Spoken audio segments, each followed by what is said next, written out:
It's like a bad memory. The U.S. can't seem to look past 5 Cuban men convicted on charges of espionage more than 10 years ago and locked up may have actually been victims of a smear campaign by the government.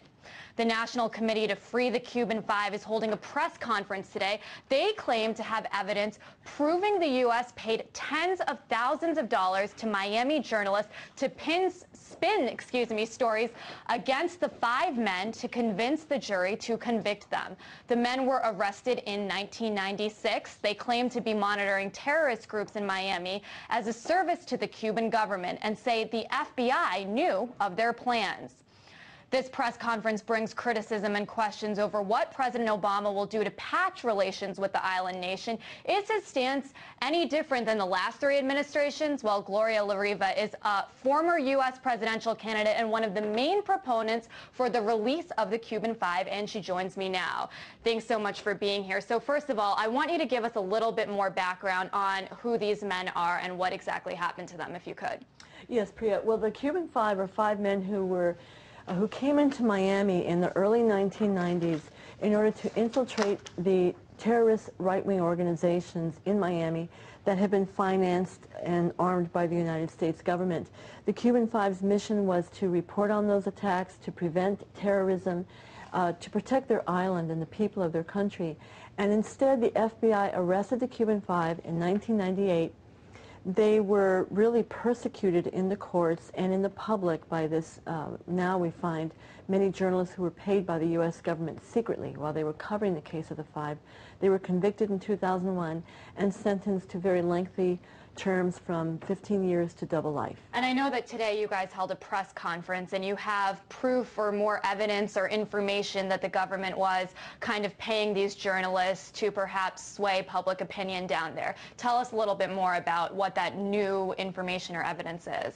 Well, the National Committee to Free the Cuban Five began a Freedom of Information Act research 18 months ago, and out of a relatively small list of names that we submitted, 14 names came back of journalists who it turns out were receiving covertly monies from the U.S. government, that is through the Agency of Radio and TV Marti and the managing entity, the Office of Cuba Broadcasting and the Broadcasting Board of Governors. It is illegal by U.S. law for these propaganda transmitters to be conveying U.S. propaganda within the U.S. borders. But the fact that they were paying U.S. journalists who pose as independent and yet were transmitting the same kind of information into Miami means that the population, the people of Miami, were subjected to months and months of propaganda against the Cuban Five. And you know, last year the Supreme Court refused to review this case. Are you hoping that now with this new information from your FOIA request things will be different? What are you hoping for? Well, the revelation of paid journalists while they were covering the case of the 5 and with very prejudicial articles, very biased and many false, requires the government to reverse the convictions, we believe. And so we've begun a campaign today calling on Eric Holder to immediately move to remedy the situation. And the only remedy can be the freeing of the Cuban Five and allow them to go home. And by the way, we should keep in mind that their mission was saving lives. They never had a weapon. They never harmed anyone. They saved lives. And yet, a terrorist like Luis Posada Carriles, who is known to have bombed a Cuban airliner, a terrorist, one of those terrorists, lives freely in Miami, even though he entered the U.S. 5 years ago illegally. He walks the streets a free man, while the Cuban Five anti-terrorists are in U.S. prison. So Miami is an extremely unique city. It is the base of operations of quite a number of terrorist organizations who have operated with impunity. And unfortunately, the Obama administration is allowing this to continue.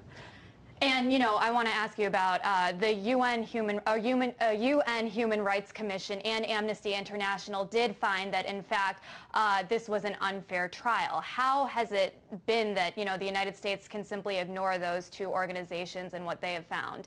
I mean, well, in your opinion? Unfortunately, the U.S. government violates and flaunts international law. And so it will have to be the court of millions of people in the world who know about the case of the Cuban Five, the Cuban people first, and those of us in the U.S. and other countries who know that the men are truly heroes and should be freed. And the other is It really boils down to the right of Cuba to its self-defense. Cuba had appealed to the U.S. government continually to cooperate in fighting this terrorism, to work together, and instead the FBI arrested the Cuban Five in 1998. Now, the revelation of this secretly paid journalism in Miami just adds more to this evidence of ours that Miami was the last place they should have been tried. In fact, they never should have been arrested. So the website freethefive.org, five is spelled out, freethefive.org has all that information, and we have a lawsuit currently against the U.S. government. They're trying to hold on to more evidence of this paid journalism. We have a second Freedom of Information Act pending. And President Obama has said repeatedly that he wants to normalize ties with Cuba. Wouldn't this kind of be an obvious gesture to at least reinvestigate this case? I mean, why don't you think he has done that if he keeps, you know, saying that he wants that? Well, the first step should be to free the men, but in fact, Obama has said that he will maintain the blockade, and the greatest violation of human rights against the Cuban people is the 50-year-long blockade which denies them food, medicine, and tries to basically strangle the island. I don't think very much really has changed with the Obama administration following the Bush policies. Well, Gloria, thanks so much for your time, and we'll continue to follow this story and update our viewers. Thank you.